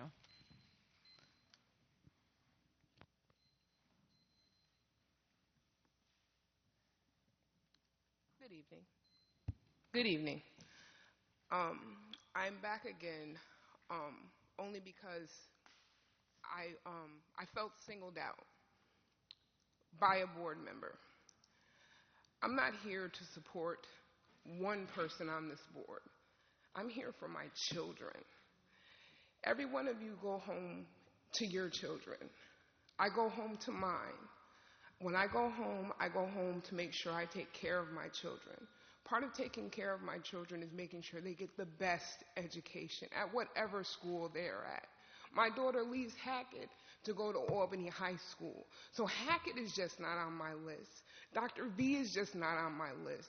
The only people I care about are the 3 people that are at home. I'll do a pep rally for you if you were the superintendent. Whoever needs my support. Parents that sit out in this audience, we don't do it because we want to. We do it because we support our children. I don't go to school with my child every day. She walks into Hackett by herself. She learns at Hackett by herself. So I'm going to stand with Hackett. The best possible choice, the smartest choice, would be able to show New York State that we're not in the business of kicking people when they're down and putting people out just because they're not getting the results that you want them to have. You got to give somebody a chance. And a chance means giving our children a chance. I'm not a failure. I don't want my daughter to be a failure. I'm not going to let Hackett be a failure. And I'm not going to be laughed at as a school district in a state that can't keep their shoes and panties out of a bunch for a little while just to get our kids on the right track. I don't feel that this meeting should have been called. I'm upset about the comment that you made. And we're not supposed to point it out, but your comment came after I left this podium. So whatever you have against whatever's going on up here, you leave that at the door, you leave it at your desk. We're here to talk about kids and what kids need to do. You upset not just me in the audience, but other parents in the audience too. I will pep rally for whoever. It could be Toto, Frodo, the dog, but it's Dr. V.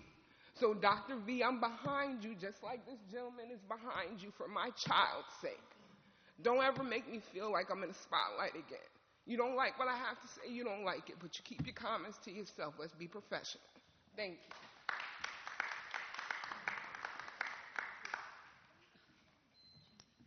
I want to apologize. I wasn't here earlier for the comments.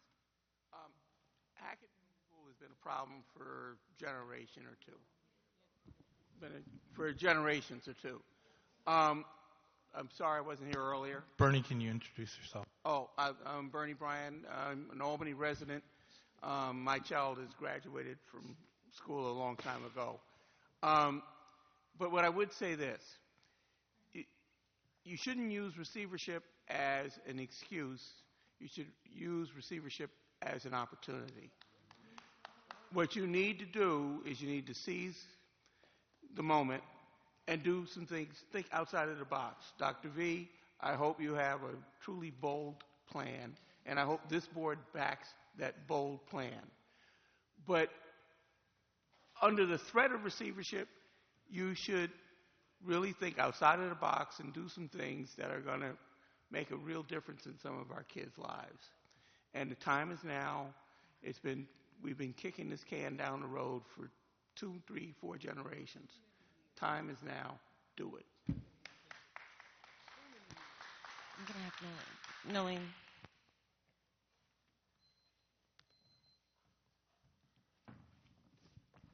Good evening. My name is Nolene Smith, and I'm a regular at the board meetings. I come so that I can stay on top of stuff so I don't have to pick up somebody to tell me something and run with it. I stay, I collect the notes, I go on the website, I search the state website, I look at numbers.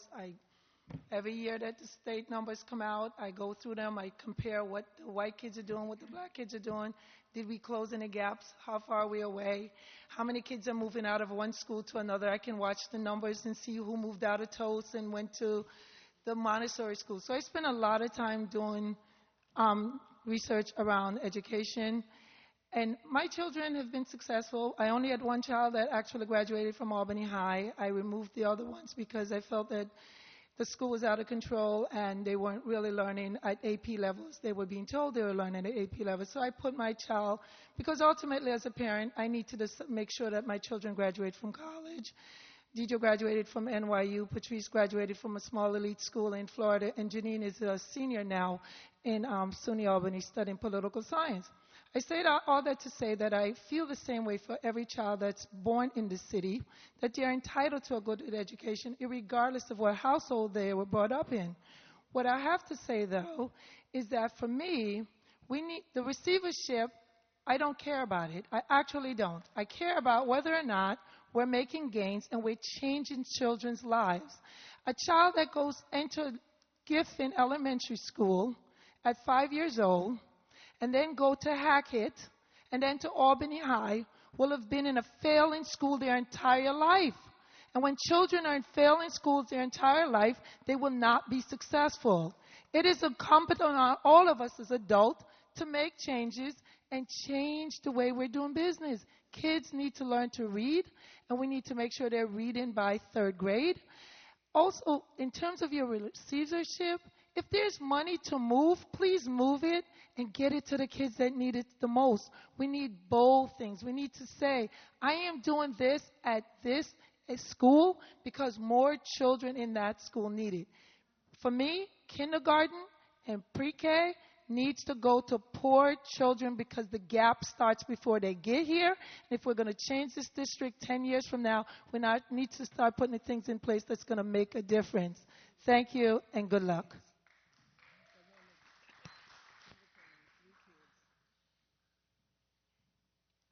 I just want to say, wait, did you turn it off? No. This is awesome.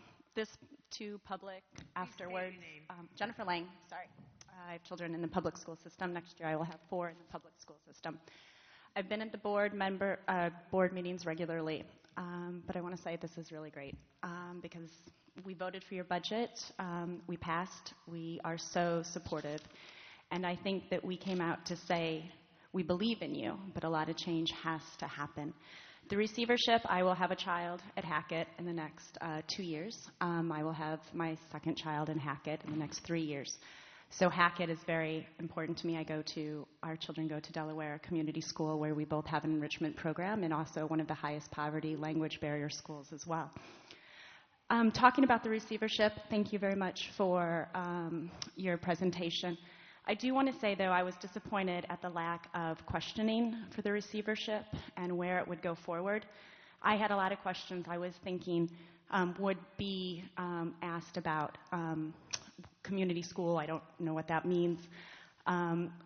What we projected money, staff, data was a good one. What are the scores coming out of our 5th graders in math and English? Where is that focus and whom and what programs?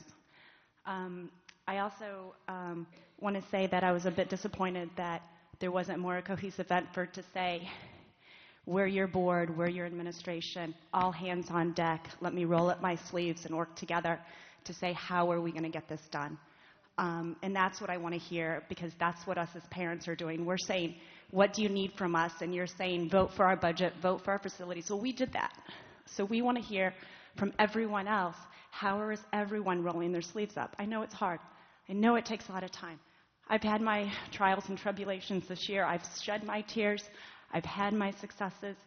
But it's all hands on deck. And these are the hands that are on deck right now and right in front of us. I've written emails. I've given thoughts. I've done everything that I possibly can. But this is why we're all here today. And I just hope that we all are rolling our sleeves up and all have our hands on deck. Thank you. And just as Ms. Sullivan is coming up, I just wanted to say that on behalf of more for my fellow board members, there are few people that I've seen who have pushed their sleeves up and worked as hard as this group of people. And I think a lot of the reasons why you didn't see as many questions is because we've all spent a lot of time educating ourselves on this issue. So when you've already asked a lot of questions and you've already educated yourself a great deal, you don't need to ask them in the public forum.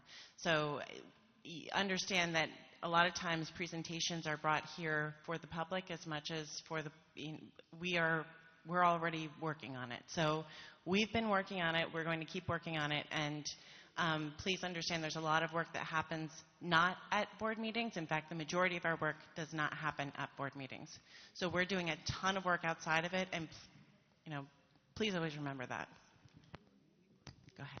Hi, my name is Janine Sullivan, and I have 2 children at Delaware Community School. This fall, there will be 3.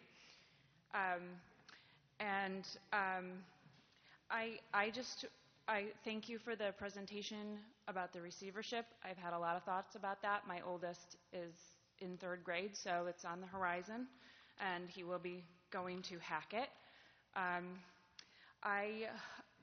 Some of the thoughts that I had during the presentation were I was curious about what a community school means and what are community partners. And I don't know what has been going on behind the scenes to start building this plan, but I just wanted to share a couple of ideas I don't know, in case they would be helpful, but I thought about when I was in middle school, what was it that made me come to school and made me work, and maybe putting a student survey out to those students to engage them in the process as well, so that they feel that this is their school, and it's something that, asking them, what do you come to school for? Is it the arts? Is it music? Is it athletics? And then going to the teachers and saying, okay, we've got a large group of kids that are really into the arts. Can we be doing the cross-curriculum teaching that is going to reach these students? And as an art educator myself, I've done a lot of cross-curriculum teaching, and I know that our teachers here are really capable of that. Are we giving them the opportunities to have the planning sessions together so that they can do the cross-curriculum teaching? It's a powerful tool. It raises those scores. Can we be doing more enrichment? As the community partners, can, me as an artist come into the classroom and volunteer my time? What can we do? Rolling up the sleeves. What do you need? Come to the community. We're here for you. And as a point leading into the future, please expand the dual language program so our students have more access to it. It should be too deep. We can do that without cost with the co-teaching model. Please consider expanding that program to get the more academic, rigorous, everything good that's about learning another language accessible to our Spanish-speaking population and our English-speaking population, bringing them into Hackett, bringing the scores up. Thank you very much. Anyone else? Thank you so much for comment. Next up, board committee reports. I can tell you the policy committee met, and that was the interscholastic coaching policy. And we will be meeting again. Were there any other board committee meetings? Board member items. Are there any board member items?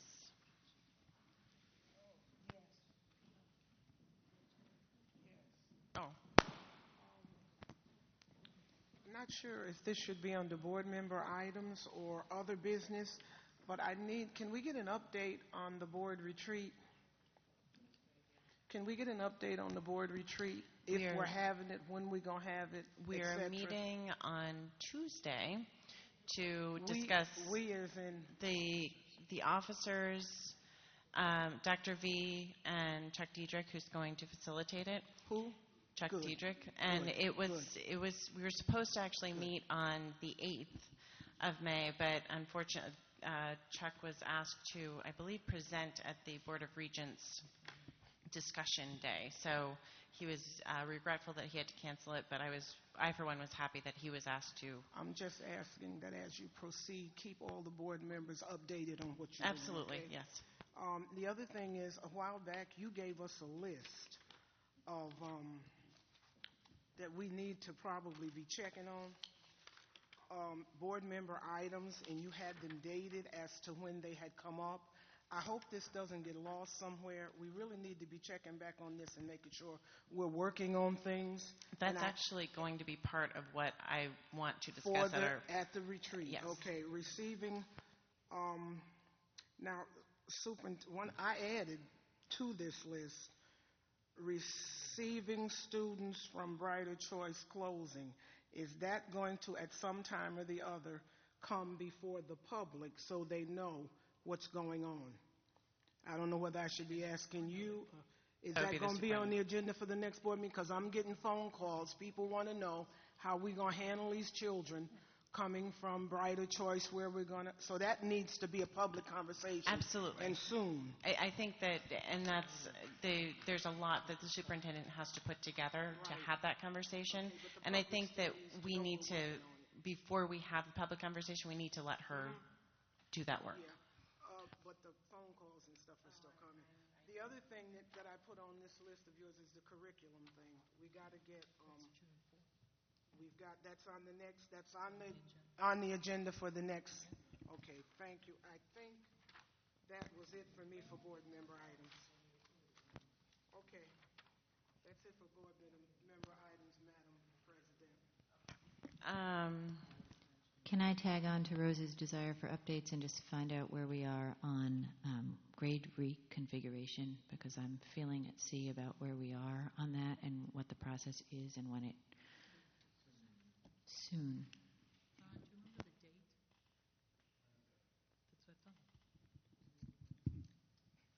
Yeah, the first gathering of folks is on Wednesday.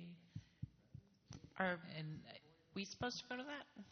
You said you wanted to go to anything and everything, so you didn't get the invitation yet? I promise Catherine will be coming in tomorrow to send you one. Wait a minute. Does anybody have it on their calendar now who could just tell us when it is, If so we do somebody not wants pick to just any tell us right now. conflicting? No, please. We want her to come back. Where and when?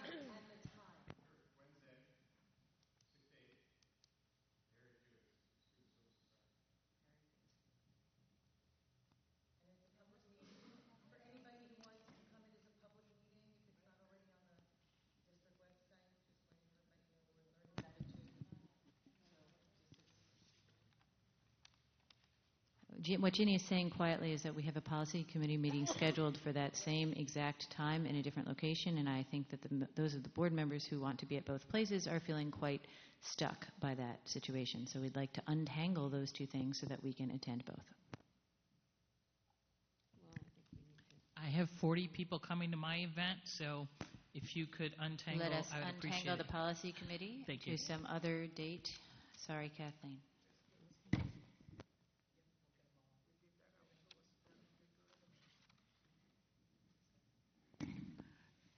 So Dr. V had asked that I mention this, although we don't have a committee meeting date yet. It should be hopefully in the next week.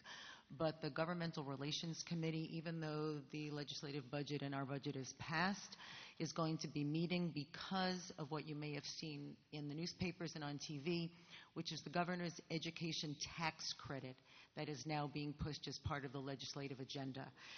That, if for those of you who don't know what it is not the first year this has come up, but it is the governor's desire to allow money to flow to private schools and give people a credit. It's been written about a lot. I've posted on it on Facebook. There's a lot that's been written because it's believed that the particulars of the law are such that the average person is not going to be able to say, can I have $200 for the Catholic school I'm sending my child to? That it's actually something, again, that for those who are very wealthy, that they will be able to access it and get tax credit for it, that it is another way of undermining the public school system.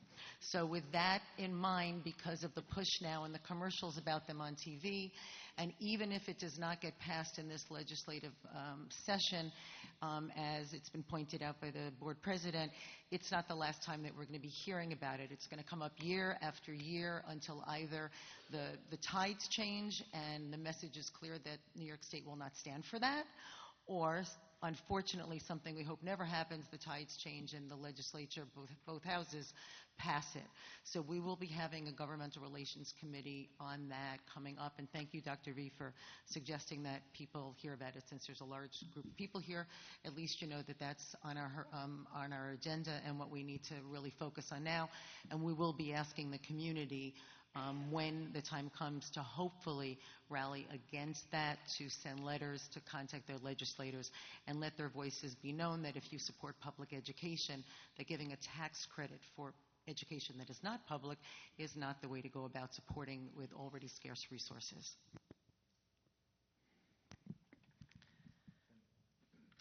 Bruce. In light of all the public comment around the superintendent's contract, I'm wondering if we can have a discussion around that in a professional manner, talking about our thoughts and the decision-making process. So I don't know if that's feasible or if it's desirable, but it feels like it should be thought about. I will say we're not supposed to talk about personnel issues. That's a personnel issue. That's my feeling on it. So.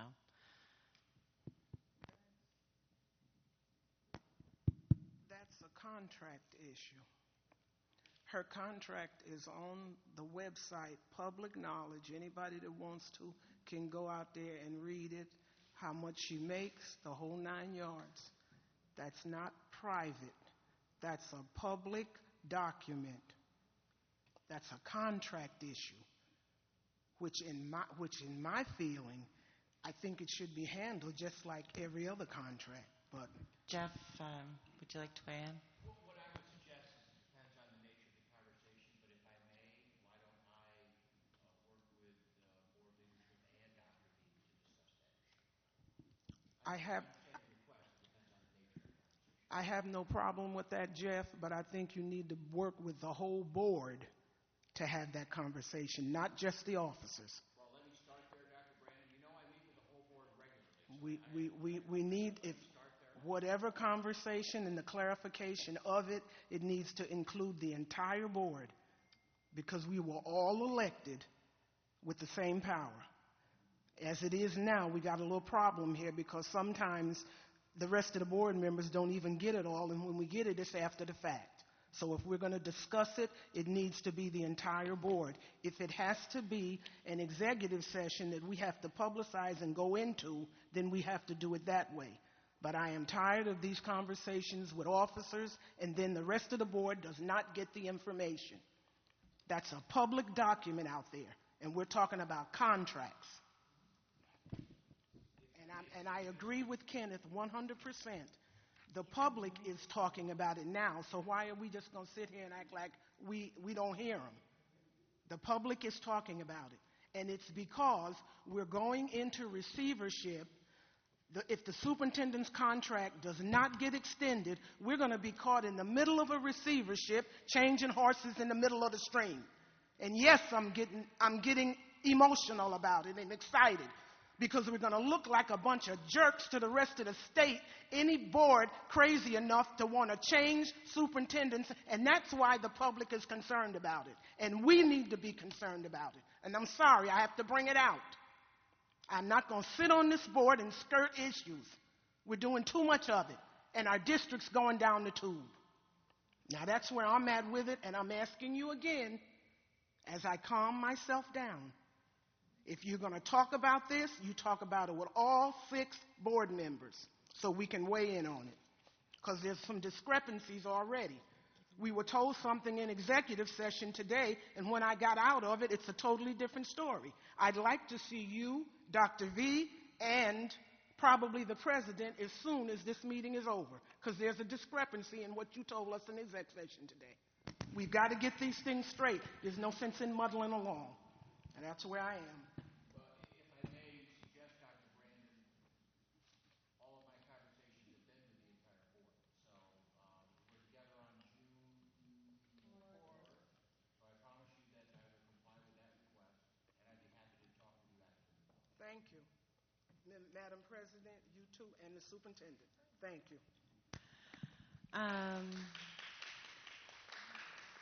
Does anybody else have any board member items? Other business? Dr. V.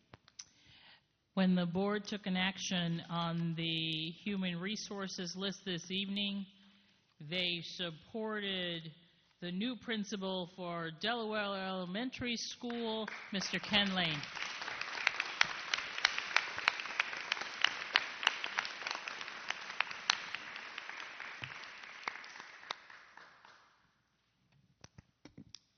Any other business? That's a tough act to Yes, follow. I have one. Sorry.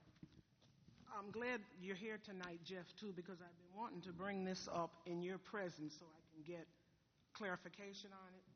We have brought up the Baby Institute several times, and it has not been made clear as to why the district cannot make some funds available to help the Baby Institute. I've been involved with it, Kenneth's been involved with it, and so has Sue. And we never got, all we keep saying is that it's not legal for the district to whatever, but there hasn't really been any reason of substance given as to why. This is a program that is an excellent program that feeds children eventually into our district. And under Ray Colucciello, there was some funds given by the district to support this particular program. And I need to know from you exactly why we cannot help fund this Baby Institute. It's the one that Nolene Smith runs. And I've been involved with it, Sue has, and so has Kenneth. So could you explain that as to exactly why the district cannot do any funding for that program? First of all, I want to make clear I'm in favor of babies and better parenting, okay? As I recall, and I'm trying to dig off some memory cells here, but my recollection is this is a program run for parents, not for students in the district. And the New York State Constitution prohibits the gift of public funds, is the phrase, and school districts are what we call creatures of statute. So unless you have specific authority to spend funds, which is typically on behalf of students, you don't have the legal authority to run what may well be or fund a very deserving program for the community, or as I recall, this is a parenting program for community members. So it's just not part of the education mission of the district for the K-12 students attending the district.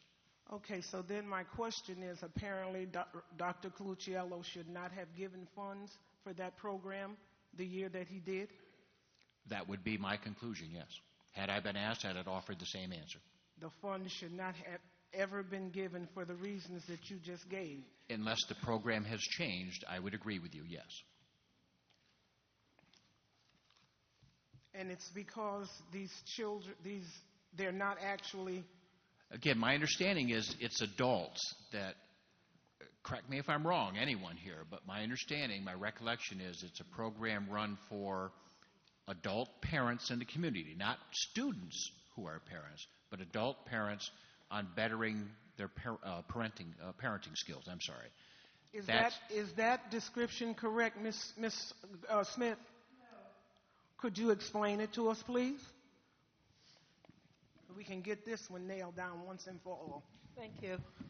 So the focus of the Baby Institute is to help parents become the teachers of their children. So we work with parents and children in one side of the room.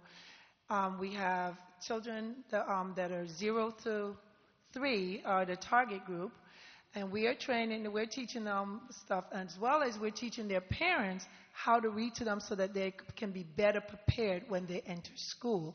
My understanding, though, is that the school district is responsible for students as soon as they turn 3, and they have the ability to guide and teach children, parents, to help their children get ready for school.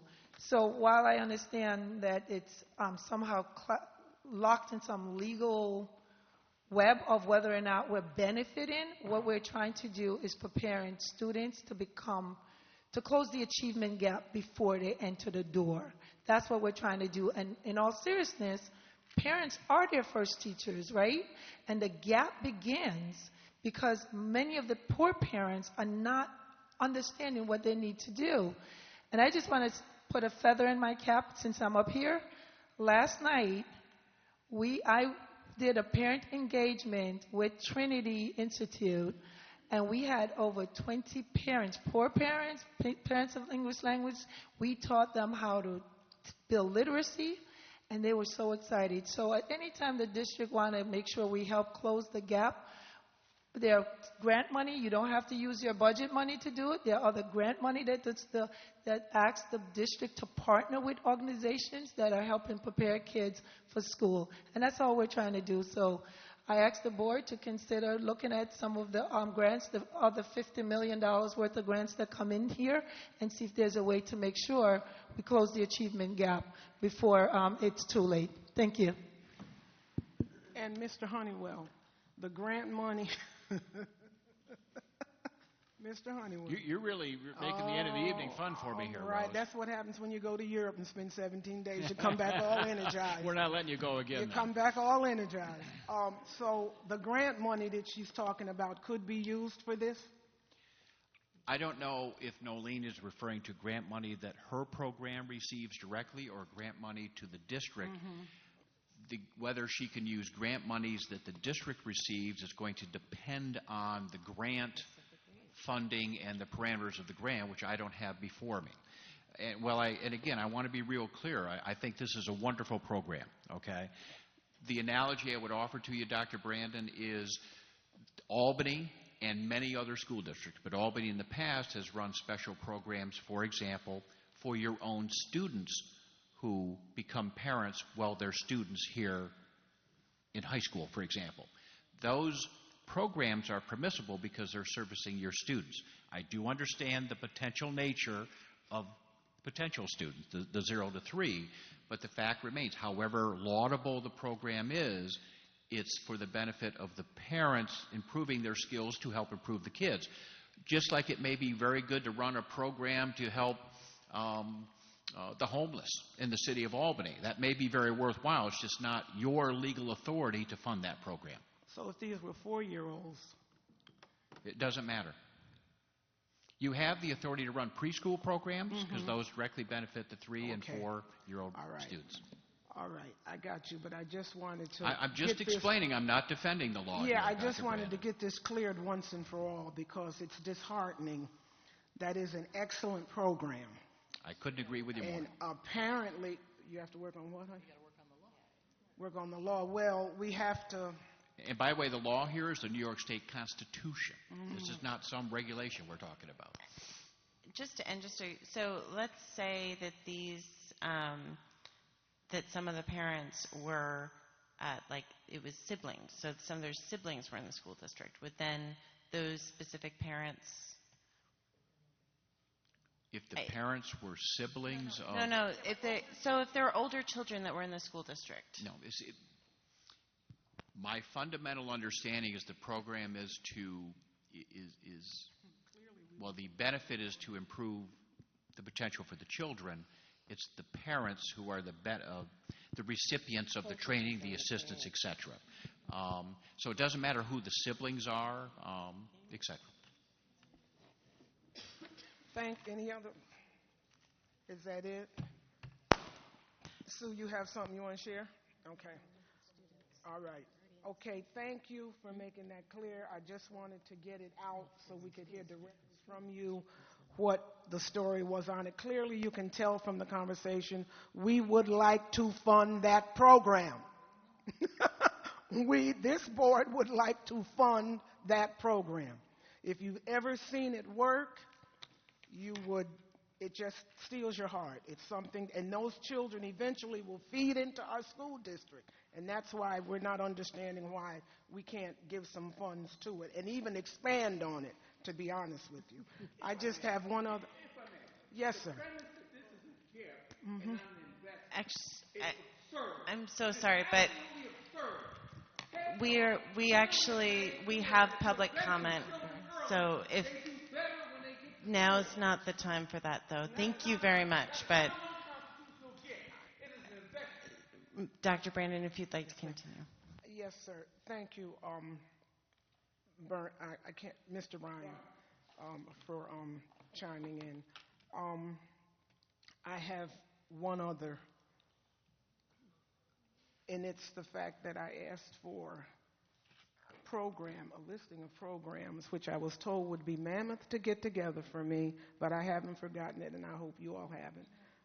I still need to know, this was a part of the budget request, every program, Could you list it for us, please? Now the budget process is over. You got from now to the next budget process to get it together. Would you please put that back on the burner? That's it from me, Madam. Could I get a motion to adjourn? Mr. Bruce, a second. Ms. Adler, all in favor? That is unanimous.